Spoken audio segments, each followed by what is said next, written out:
Hey people, welcome back to the Fun Indian Guy channel. Super happy that you're here. First of all, thank you so much for the 2000 subscribers on the channel. It's been almost 3 years I'm making videos, and now this family has grown over 2000 people. It's amazing. It just feels good to understand that there are more people willing to watch the video or showing interest or being part of this journey of the Fun Indian Guy channel. So thank you so much. If you're here, if you're not a subscriber yet, then I would suggest just go and subscribe. Though I don't say this much on my videos to go and subscribe, but yeah, that's the underlying message. So if you like the content, if you are liking the videos I make, if you like the topics I'm covering, then it's a good idea to just subscribe. And if you don't want to, that's fine, because there's so much out there. I won't force you to come in this bubble of the Fun Indian Guy content. Speaking of bubble, I'm gonna share with you one thing which happened to me a couple of days ago, and I think all of us could relate to it in some or the other way, given the context of staying at home and just consuming a lot of stuff from everywhere, be it videos, be it documentaries, series, movies, or it could be books, podcasts, and all those things. We are just consuming so much that our brains are filled with so much information right now. So I'm gonna share with you this similar sort of experience I got through this thing called influence bubble, which I'm gonna explore with you right now. So basically what happened is, like, I'm reading this book called This Is Marketing by Seth Godin, and I was also watching a lot of videos, like interviews of Seth Godin, also the channels like Future, and I was going through a lot of information about creating stuff and audience. So one important thing Seth Godin was explaining in the book is, like, you should have something called as small viable audience. So what is small viable audience is basically bunch of people whose psychographic, not demographic. What is psychography is basically how they think or how they perceive things, or what they are looking for, or what stories they are telling, or what stories they would like to listen to. Is like a bunch of people with some similar sort of psychographic, and you if that's your target, then you make content or you create projects or products or startup ideas or innovation ideas or business ideas for those people, so that they could relate to it more, and then you grow from that small viable audience, just catering to those needs. So you find more people who can relate to these people and think like them, and that's how you grow your channel, that's how you grow your business. And that's the idea which I keep seeing, this is the pattern of information I keep seeing on internet as well, that you should kind of stick to the niche. In this case, the niche is the small viable audience. So I was in that bubble of consuming all this data, and I was reconsidering the way I look at my YouTube channel or the way I look at creating stuff.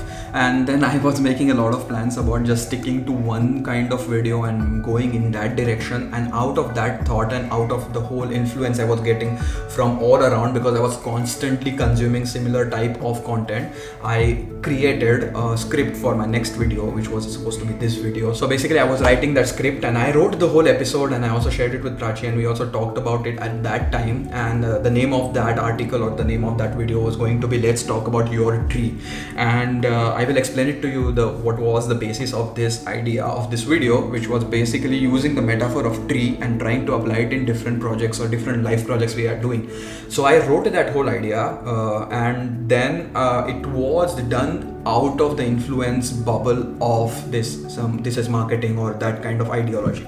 And that video made complete sense when I wrote it. Also the next day when I read it, it made a lot of sense. But after 3 days when I looked at it, it did not make so much sense as it was making 2 days back. So then I started to wonder why actually this thing is happening, because as I was in this influence bubble, the way I was thinking was of course heavily influenced by all the thoughts I was gathering, and out of that heavy influence I came up with this story.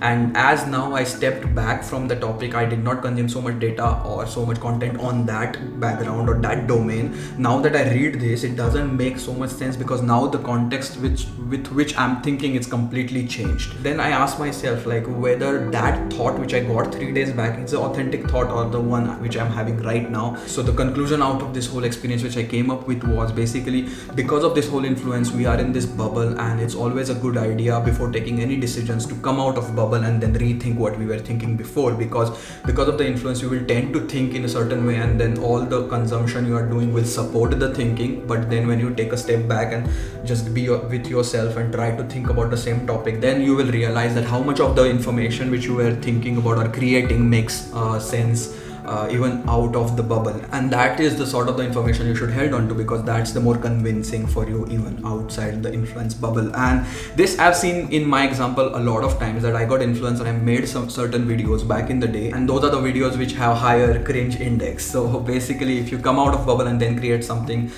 the cringe index will be lower and the creation will last longer, because it supports the whole ideology of yours and not just the bubble focused ideology which you generated because of this whole influence. But then as I look back to the story which I was creating 3 days back inside the bubble, the concept still does make sense, but the video idea which I had doesn't make that much of sense. But I'm going to conclude this video with that story, or with that concept which I was creating inside the bubble. So it's called Let's Talk About Your Tree. What we did is basically we took the tree as a metaphor and chopped it into 3 sections. One was root, stem and branches, and supporting the fact that you should first try to build your skill set, try to build your way of doing things, and try to find your small viable audience.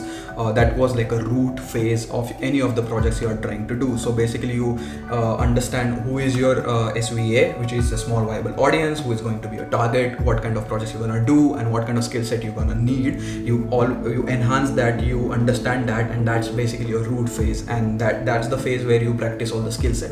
Then you go into the stem phase, basically creating stuff in just one direction, so you get higher. So you don't go horizontal, you just go vertical. So you have this specific niche market. So if you're making videos, you just pick one kind of topic and you keep making and building and getting the tree higher. Or if you have a startup, you just try to serve one thing at a time and then grow your business in one direction initially, so that you get higher and you have good root and foundation. So then there is the phase 3, which is branches. So you reach a certain point and then you just focus on branching it out to explore more avenues, to explore various directions. So once you have a credibility on, let's say, a YouTube channel, that you have grown to a certain limit, that there's so many people who initially were there just because you were making some sort of a video, but then you kept growing your tree, that now they just trust whatever you do, and then you branch out and try different topics on your video and different styles of video, and still it's okay, because now you are a taller tree and you can afford, or you can have this liberty of exploring different things.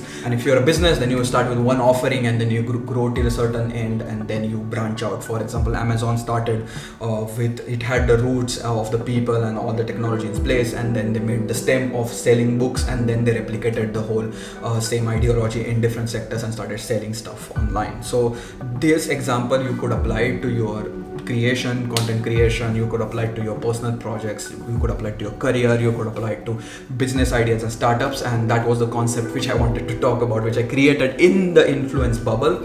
But again, the tone of voice I was going ahead with inside the influence bubble was way different than what we are talking right now, and this makes more sense to me than what I was intending to talk about. But the concept, the tree concept, does make sense. So I'm still grateful that because of the influence bubble I came up with the concept. But again, before you take a long-term decision, or before you decide the path or direction of something very important in your life, do not take those decisions in the influence bubble. And I'm trying to learn this myself, and I think it's worth sharing with you guys. And as this channel grows, I'm also trying to figure out a lot of things, and I'm really enjoying this journey, and I'm very happy. I would say that the Fun Indian Guy YouTube channel project would be in the roots phase, and now I think we will go into stem phase, but I'm not sure how much unidirectional we will be, but we'll figure it out. It's a journey. Sometimes things work, sometimes things don't work, but that's the part of the game, and we should enjoy the doing part and the trying part, and that's what I'm doing on the channel. And also not to forget that there is not just one type of tree, there are many types of trees. So you could be, or you could choose to be a tree with lot of branches in the early phase, who is a small bush but a local bush. So it's again a different way of looking at things, but certainly taking metaphors from nature and trying to apply it in our day-to-day life is a very amazing and interesting activity I like to do, and I'll try to explore it more. And before we finish this video, there is one small update I would like to give you, that we have a newsletter on this channel. It has been there for last 1 year, but I never put much efforts of telling it to you guys more and more, so that more people will come on board. So if you're interested in knowing more about the thought processes, about the updates on the channel, about the recommendations, recommendations, about the sneak peeks with the content I make or the things I create, or also if you want to be part of creation of these videos and stuff, I usually put it on my newsletters. So you will find a link down below where you just have to go and subscribe, and you can always unsubscribe to it if you don't relate to them much or if you find them not so relevant in your lifestyle. So that's all from this video, and I will catch you in the next video or a podcast. It's gonna be mostly a podcast, so catch you there. Till that time, don't forget to have fun, because having fun is not an option, it's the lifestyle we should follow. And ciao ciao.